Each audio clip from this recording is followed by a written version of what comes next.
There might be fewer players, but there's never a lack of exciting action. This is the statewide Idaho 8-Man Prepcast with Brandon Baney and Paul Kingsbury. That's right. It is another edition of the Idaho 8-Man Prepcast on IdahoSports.com, where we're talking about the 8-man football action in both 1A D1 and 1A D2. At this point, Paul Kingsbury, he's fired. Seriously. Pretty much, yep. Yeah. Brandon Baney with Will Hoenike once again. Paul's just, as the managing editor at IdahoSports.com, he's got a lot on his plates. And so it's hard to fit him in sometimes. So, Will, we appreciate you stepping in. I figured he was just looking for his Mountain Dew hat and couldn't find it, so he refused to come on. I mean, some sort of name, image, likeness deal that he had drawn up. Yeah, well, we all know who the biggest diva amongst the IdahoSports.com crew is, right? And that's yes. The guy who signs the checks, unfortunately. yeah. And as long as he signs the checks, he gets to be a little bit diva-ish. Right. Of course, we're kidding. When Paul goes back and watches this, he'll know that we're kidding. So, Brandon Baney with Will Hoenike. Let's dive right into it. Let's start with the 1A D1 football action, because there's a lot to talk about simply because of the way the playoffs are structured, right? The 5 district champions automatically get in, and then 6 through 12 is all determined via the at-large MaxPreps rankings. Mm-hmm. Yep. And you look at them, and without knowing the mathematical equation, it's hard to know how attainable some of these spots are for certain teams. Like, we know Oakley and Raft River play Friday night. That's going to be a fantastic football game. One of them's going to get the automatic bid from District 4. The other one's going to get an at-large bid. We know that.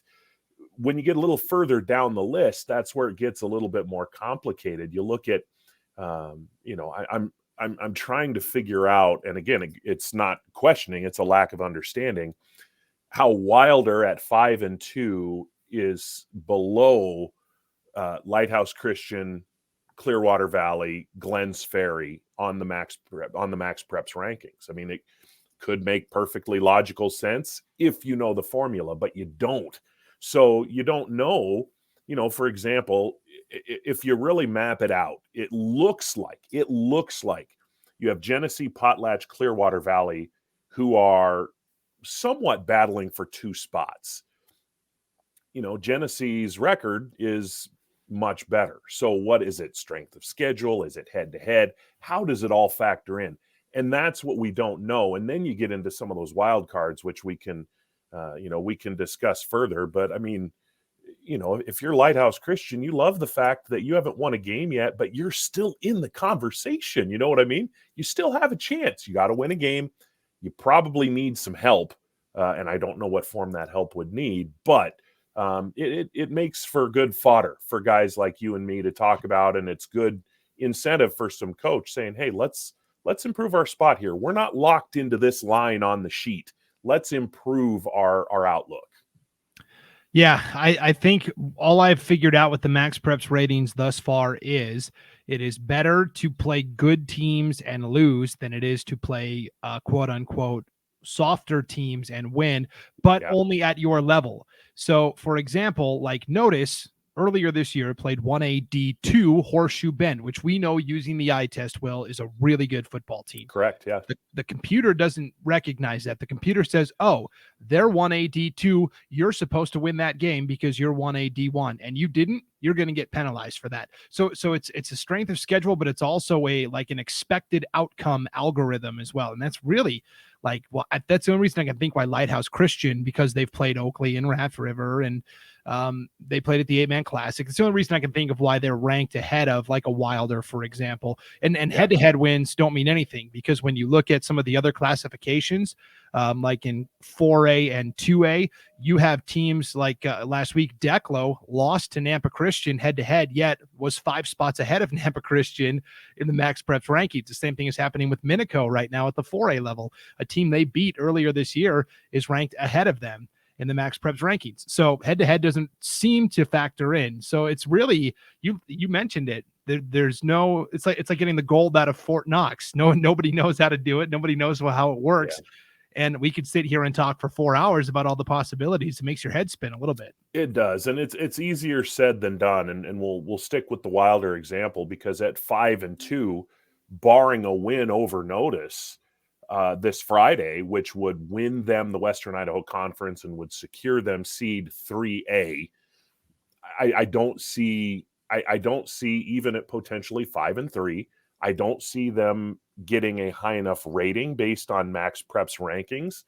And so then you have to ask the question, if you're Kyle Dalsolio, who's not only head coach, but he's also the athletic director at Wilder, how can we avoid this going forward? How can we be a 5-6 win team that maybe because there's one team better than us in the conference, we're automatically locked out, and, they played Cary, they played Garden Valley, they played some good football teams, but as to your point, if the name doesn't matter, but only the classification, is Dalsolio better off, scheduling Glens Ferry than he is Cary? I would argue from a football standpoint, from a real live get on the field and test yourself standpoint, probably not. And that's not a dig at Glens Ferry. But if it protects your ranking a little bit more, maybe that's what you got to look at doing. Yeah, I will plug one of the other Prepcasts that we do each week, Will, the Magic Valley Prepcast. It's our District 4 based Prepcast. But on this week's episode, Scott Burton is the co-host of that one. And of course, he is an athletic director at Jerome High School. And we're going to do a deep dive into this MaxPreps stuff, because he was able to actually talk to some people at MaxPreps and find some answers. So everybody that's watching or listening to this, I highly recommend you tune into the Magic Valley Prepcast as well on IdahoSports.com, wherever you download your podcast. Yeah. It'll be a crash course for sure. So you'll definitely want to check that out, because it may help shed some light on exactly how this process works. Let's just start at the top and kind of work our way down in terms of MaxPreps rankings in the 1A D2 ranks. Oakley number 1 right now, 89.2. Raft River second, 79.6. Like you mentioned, those two teams will play each other Friday. The winner gets the conference title, the automatic bye. The loser, they're in comfortably. That's a game, by the way, we're going to have on IdahoSports.com. I will be there Friday night for the call on video. That's a good one. That's going to be a good one. And I've had people asking me for a while, hey, you going to be at that game? You going to be at that game? I want to be. Let's put it that way. It's largely weather driven, because I would, in theory, probably have my daughter with me, and I'm not going to have her go. She likes to go to games. I'm not going to have her go hang out in the rain and wind if it's 40 degrees or whatever. But if I'm not there, I will be watching. Yeah, absolutely. That's going to be a fantastic game. This will finally prove if I'm an idiot or not, because all season long, when I vote in the media poll, I've had Raft River as my number 1 team. You see it every week, the little 1 in parentheses next to Raft River. That's been my vote all season long. I think they're better than Oakley, and I guess we'll find out if I'm smart or not on Friday. They're a legit team, and they've been, and Coach Chad Evans has done such a nice job there. And they talk about coaches kind of taking on the personality of their teams, or the other way around. I'm sorry, teams taking on the personality of their coaches. He's just kind of a no-nonsense. My experience with him, he's just kind of a no-nonsense, matter-of-fact guy. And he's got a very no-nonsense, matter-of-fact team. They just go out and do what they do. Thane Lockmiller and Seth Tracy, they've got a very talented roster. They're absolutely capable of winning this game. But, as we've seen time and time and time again, boy, that Oakley team, especially on defense, they're just a beast, man. It's going to be a huge challenge. And, it's a game we'd have to see how the bracket physically lays out when it's all said and done. But it's a game we could see again in a month, no matter who wins it. You know what I'm saying?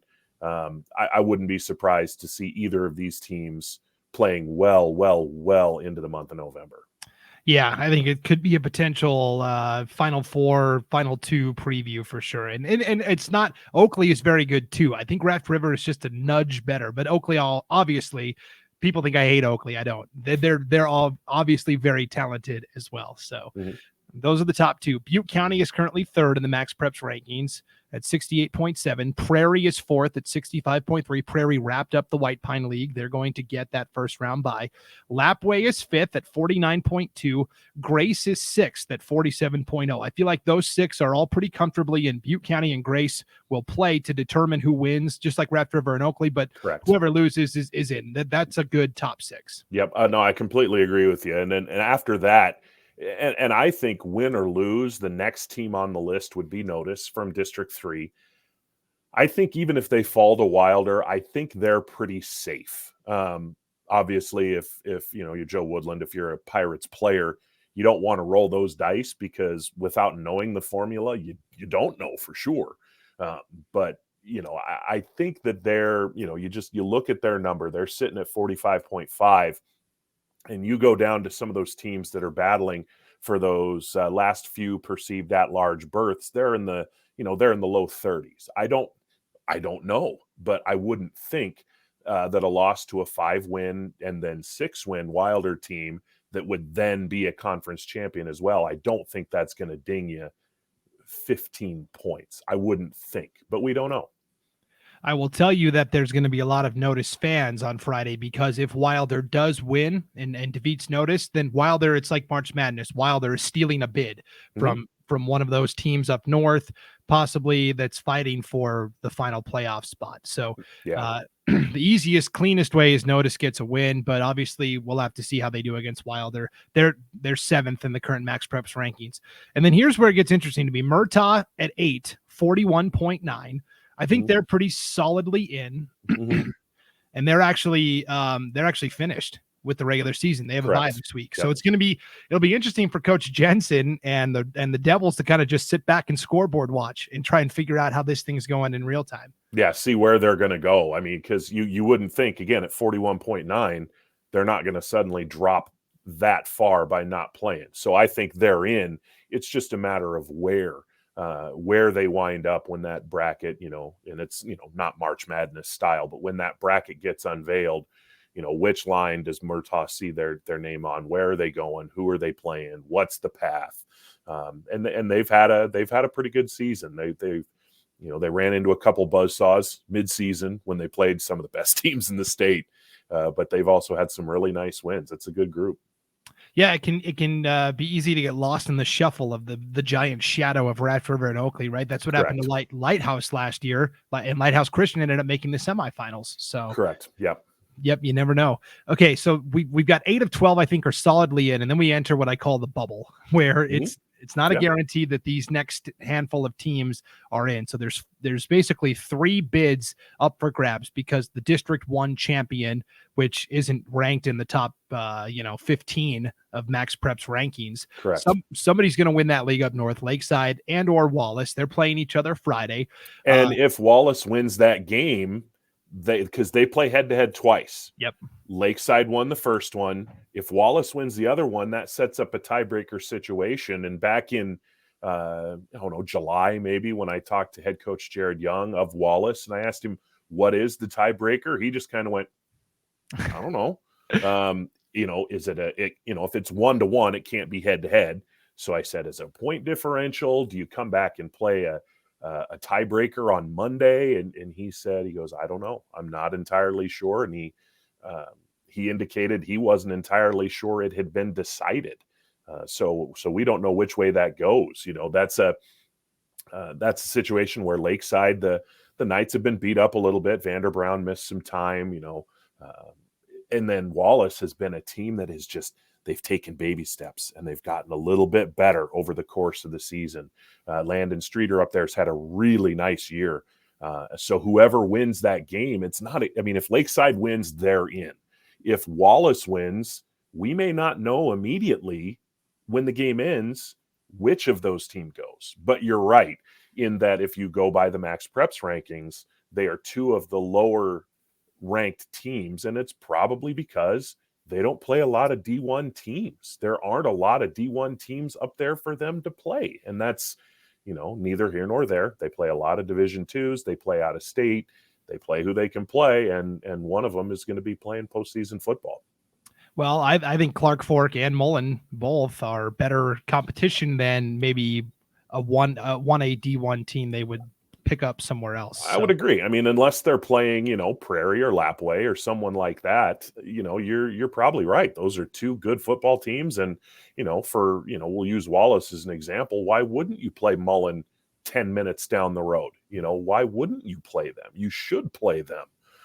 Whenever, I'm a big fan of those rivalries. That's why I look at Genesee Kendrick, that's a cross divisional one that's happening on Friday. That's a game that should be played. And, whether or not it's the last game of the season, that's just how it works out. I still think it's a great matchup. And I think it's a game that needs to be on the schedule. It makes too much sense for those teams not to play. Yep, for sure. So Lakeside won the first matchup with Wallace 56-52. So this rematch is a real toss-up. And I will say that I did reach out to Gerald Height, the athletic director at Lakeside, earlier this week. And he said if Lakeside should lose, it would go to a Kansas City playoff on Monday. There you go. Either in Post Falls or Coeur d'Alene. So there you go. Okay, so this has been educational for me. I should do this more often.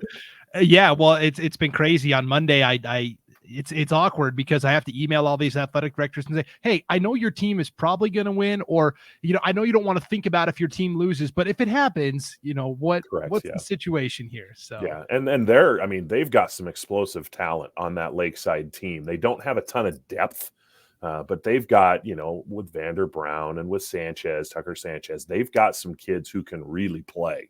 But Wallace, like I said, they've systematically over the course of the year, they've incrementally got better. And as a coach, that's what you like to see. You want to be playing your best football at the beginning of the year. And Wallace is playing better football now than they were playing, Labor Day weekend.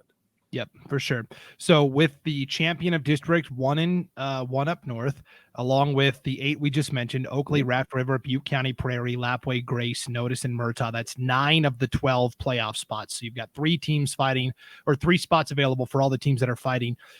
Here are the contenders: Genesee at 35.7, Potlatch at 30, Clearwater Valley at 25.3, Lighthouse Christian at 22.5, Glens Ferry and Wild are both 21.9. To me, that's where Kamei at 17.3.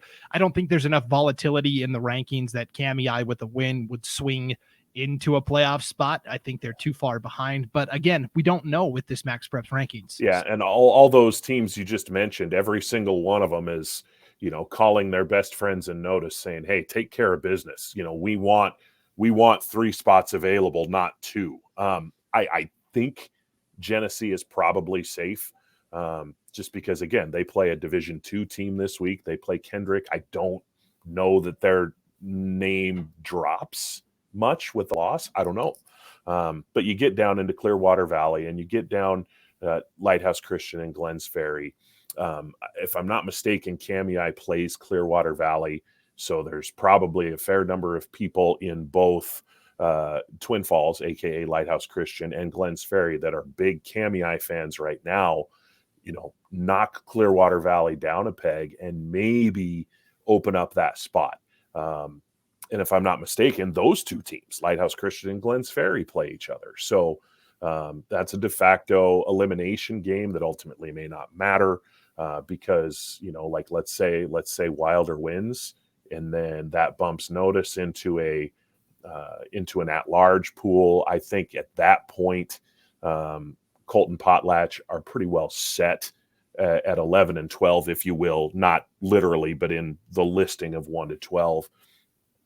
But then again, I also think if Notice wins, if Notice and Clearwater Valley win, I think that pretty well cements the 12 as well. Now, where they end up on the various lines, what the matchups are, the locations, the game times, that can all be sorted out. But I think the 2 games, as far as in terms of playoffs, the 2 games that are going to have the biggest impact, obviously Notice Wilder. I think that is number 1. And then Clearwater Valley can basically firm up their spot with a win over Kamei, which is by no means a given. Those are 2 old rivals.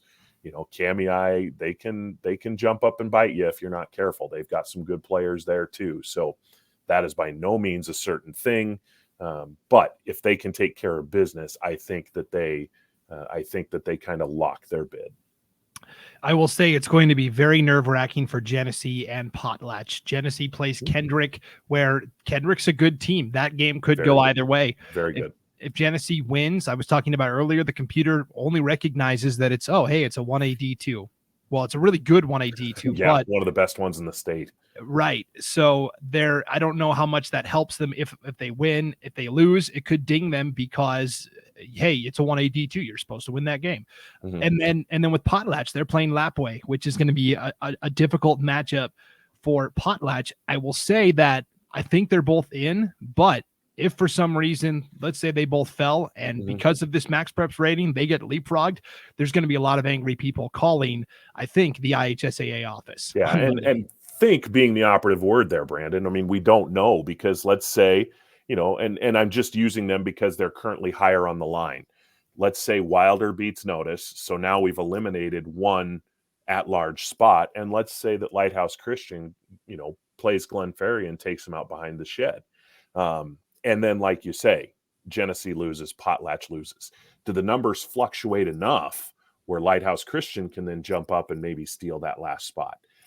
Especially if you factor in Kamei beating Clearwater Valley to bring them down a peg. And I mean, we're really getting in the weeds here. People listening, I mean, if they don't have a pencil out and if they're not drawing lines and whatnot to try and figure it out, right?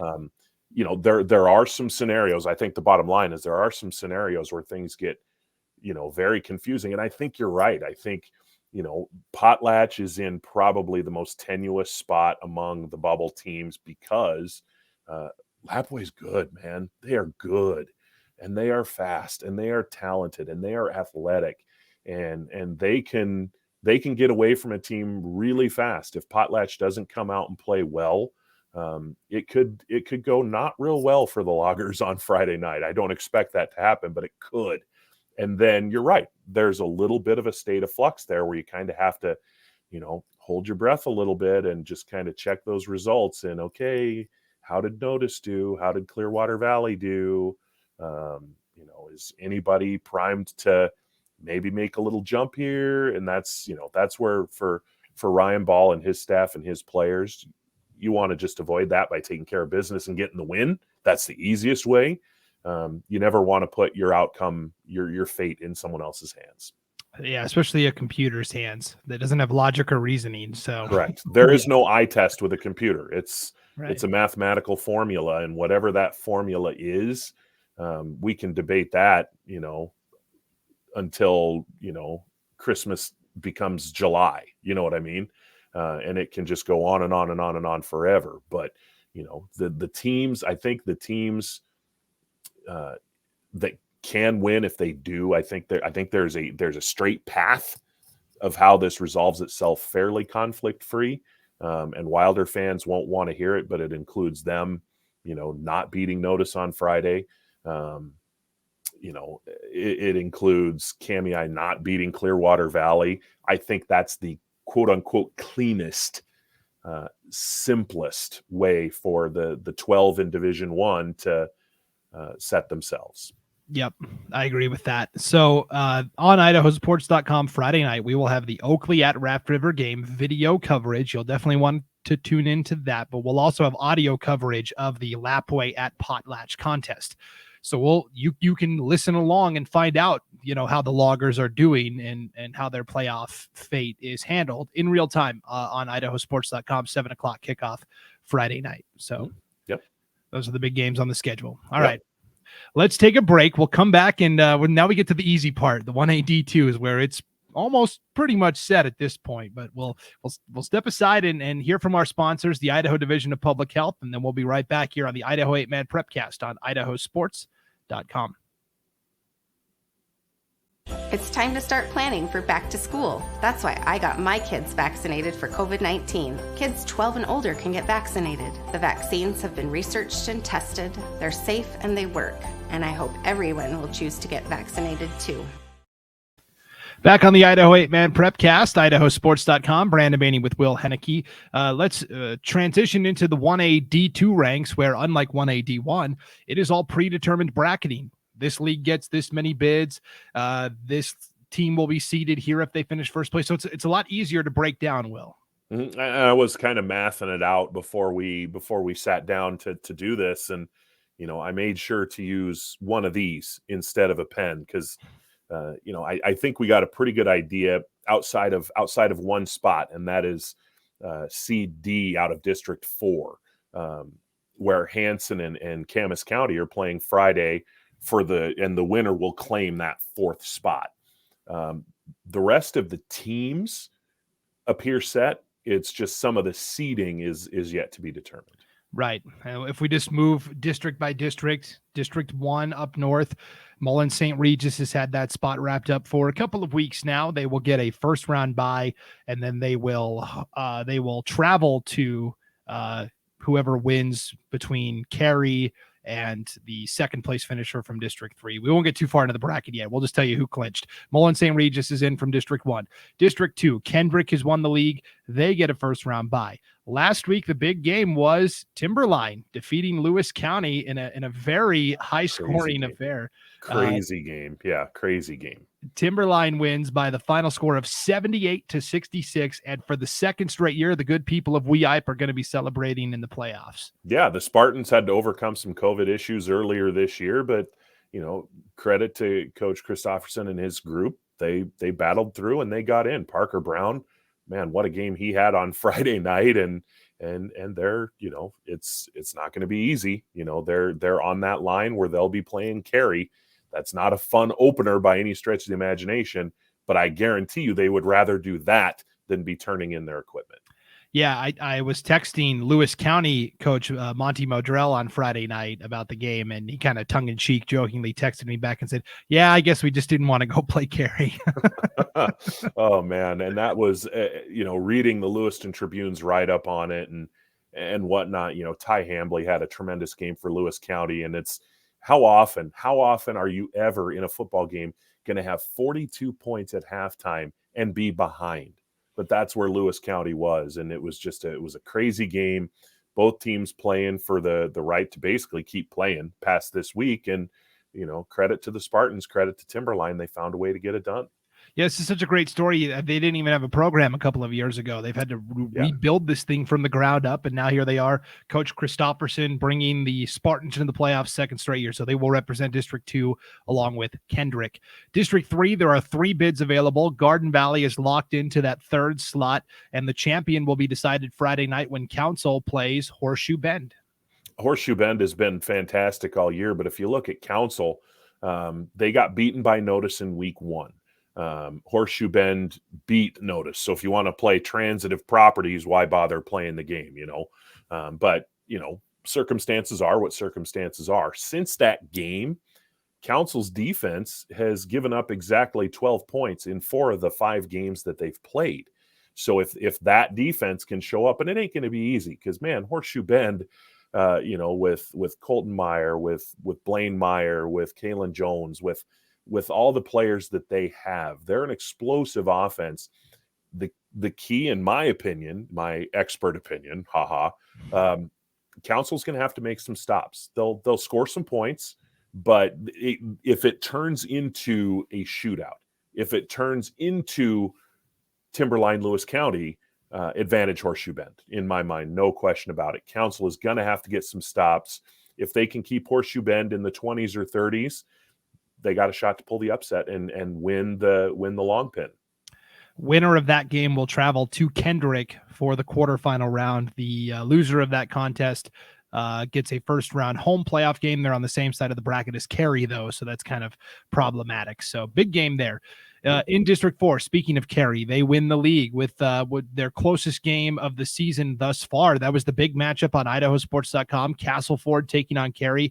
The Panthers won 32-22, so they'll take first. Castleford will finish second. I think these two teams more than lived up to the hype around that game. They did, absolutely, and the game lived up to the hype too, even though it wasn't the cleanest game. Castleford had some penalty problems. Cary put the ball on the ground a few times, but these are the kinds of games that win you Player of the Year honors. They win you All-State. They win you Coach of the Year in terms of individual accolades. And Connor Simpson staked his claim, 231 yards rushing and 5 touchdowns against the number 2 team in the state. I mean, that's that's saying something. He had a fantastic game, and when his team needed a play, he made it. And it reminded me, watching him, reminded me of a conversation that I had with a coach earlier this year who has faced Carey before. And he said, the thing that's crazy about Connor Simpson, he's small, but he's stout. You know what I mean? He's not a little wispy twig. He's 5'3", but he's solidly built. And he said the thing that if you underestimate how quickly he gets to full speed, he's going to run right by you. And it's not that he has 4.3 speed. It's not the insane, just overall like 100-meter dash speed. It's how fast he goes metaphorically from 0 to 60. And maybe when you have shorter legs and a smaller frame, that's easier to do. But he said, when we played him, we had the wrong angle on him every time because he got to full speed so fast that our safeties and our linebackers would think they had the angle, and they'd get to the spot and Simpson would be 10 yards further downfield. And we saw that a little bit. I mean, he ran tough. That was the thing I like to see. He got behind his pads and he ran tough.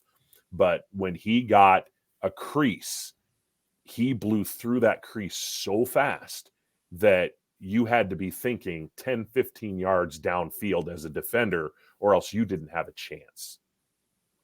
Yeah, he is definitely an X factor for Carey as they embark on what they hope is another championship run. So it was a good game, though. Carey takes first, Castleford takes second. They're on opposite sides of the bracket. Could be a rematch in the championship, but there's a lot of good teams that will have a say in that as well. But it was a good matchup for a day. After that, Dietrich is locked into the third slot. Dietrich will play Carey this Friday. We'll actually have that game on IdahoSports.com, live video coverage. You got some good ones coming up on Friday. How am I going to keep them all straight here? Yeah, you're going to have to get a red zone type setup where you've got multiple windows open on your computer. And, yep. Juggling I got the little 4-box down in the corner. I make a lot of use of that bad boy, especially during the playoffs. Yes, that's a nice feature we have on IdahoSports.com. So Dietrich is the third seed. They're locked into that position. And then the fourth seed will come down to this Hanson at Camas County matchup in Fairfield. Hanson's 1-5, Camas County 1-6. No disrespect to either one of those programs, but Clark Fork is a better team than both of those teams. And again, I don't want to harp on this too much, but it's really unfortunate and disappointing that the Wampus Cats have to sit home. And for one of these teams, it's exciting. They'll get to go to the playoffs between Hanson and Camas County. Yeah, it's a perspective issue where you could say, for Hanson and Camas County, it's great that 2 one-win teams are playing for something in late October. For them, that's the ultimate carrot to dangle. But you're right, from the Clark Fork standpoint, hey, we're 6-2, 5-2, whatever their final record wound up being, and we're sitting at home getting ready for basketball season while these teams are still playing. And it is the two sides of the same coin debate and we talked about it last week. It's where I would prefer more of a seeding, whether or not MaxPreps is what you use, but have some at large, give yourself a little wiggle room in a situation like this, where it's not, a pair of 1-win teams duking it out for, potentially the right, quote unquote, to go play perhaps North Gem, one of the best teams in the state. And then you ask yourself, okay, let's play this forward a little bit. And again, don't read into this that we are dogging Hanson or we are dogging Camas County. Which team presents a better matchup for North Gem? Is it a 5 or 6 win Clark Fork team, or is it a 1-win Camas County or Hanson team? I don't know that that's an arguable position. I think it's Clark Fork all the way, but this is the setting we have, so this is what we go with. Yep. So the only playoff spot that isn't decided yet is this game here between Hanson and Camas County. So we'll see how that game shakes out. District 5 and 6, the Rocky Mountain Conference gets 3 bids. Water Springs is locked into that third slot. And then Rockland and North Gem will play on Friday for first and second place. That should be a fun game. It should be a fun game, and I want to go back to that Water Springs one for a second. They played Castleford earlier this year and actually had a 2-touchdown lead in that game. So they go into a prospective playoff matchup because that's what it would be at the top of the whatever they call it, the opening round or whatever. That gives them a reason for a lot of confidence going into that game. And with Drew Plocker, they have one of the more explosive players in the state. You know, he's thrown for comfortably over 1,000 yards. He's run for comfortably over 1,000 yards. And oh, by the way, I think he's got 3 kickoff returns for touchdowns, and he's one of their top tacklers on defense. So, you know, that's a game that Castleford can't afford to just kind of sleepwalk through and get ready for that next round matchup. But then you get into North Gem and Rockland. I mean, could you have 2 more different 8-man football teams? You know, one team snaps it to its quarterback, a fantastic athlete, and tells him to make a play. And God knows he's made a ton of plays this year. And that's Bridger Hatch. The other team has a 6'4" wide receiver who can high point a ball among the best in the state at any level. You throw it up for him. He's had multiple 200-yard receiving games. Teague Matthews in Rockland. You know, if they get a favorable matchup, it's, you know, this could be the ultimate Wild West shootout. You know, it really could. It may come down to, you know, which happens better. Can Rockland's defense close running lanes, or can North Gem cover the Rockland receivers? Whichever one of those happens better might be the ultimate decider in who wins that game. Contrasting styles for sure. That's a 4:00 kickoff in Bancroft. I like these venues that don't have lights because they kick off earlier in the day, and you know, by the time we're getting ready for our broadcast at 7:00, we know, hey, these guys won, these guys lost. It helps out a lot on the broadcast side for sure, especially when you're doing some of those 8-man broadcasts like Dietrich Carey. Not that Dietrich or Carey is directly impacted by who wins that game, but it helps establish the bracket a little bit. And so, you know, the broadcasters can talk a little bit about it. It's a talking point. And as soon as the game is over, you know, both Coach Kirkland at Carey and Coach Estelle at Dietrich, they're going to know, okay, team X won. So they are on line X and this team is on line Y. So now we see how it lines up and we can start game planning for the playoffs. Yeah, we are 1 week away from the postseason. We'll have lots to talk about next week, of course, as the matchups will actually be set. We can actually start breaking down some of these matchups and making predictions and picks and all that fun stuff that the fans love to taunt us about. So. Are you going to make me predict when Paul can't make it again next week? We'll see. We'll play it by ear. How's that sound? Okay, fair enough. Okay. Will Hoenike, thank you for stopping by again here on the Idaho 8-Man Prepcast. We really appreciate it. No, thanks for having me. I appreciate it. All right. For Will, I'm Brandon. We'll see you next time on the Idaho 8-Man Prepcast on IdahoSports.com.